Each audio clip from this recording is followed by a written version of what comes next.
السلام عليكم ورحمة الله وبركاته. اليوم بنقول لكم كيف تزرعوا دوار الشمس، حبة دوار الشمس. صلوا على النبي ويلا نبدأ. أول حاجة جبنا البذرة دوار الشمس، وتقدر تكون مو تنزرع. بناخذ تربة،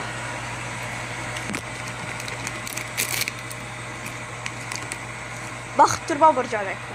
هذه التربة الجديدة حطيناها اللي شريناها، أما التربة القديمة باقي. دي التربة الجديدة، ما عليكم ولا الجودة طلعت.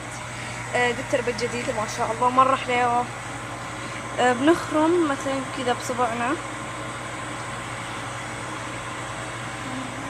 دي البذرة وين هي؟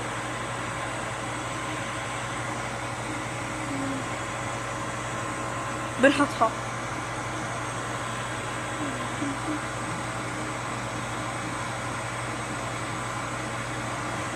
خلاص الحين نسقي.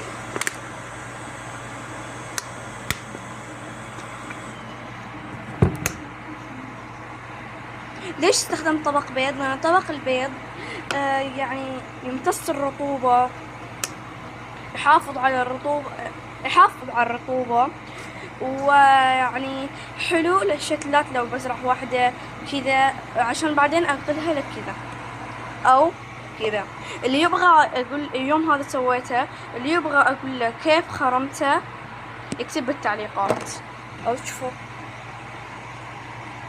أهم شي خرومات، أهم شي. وبس، هذه صحة الزرع.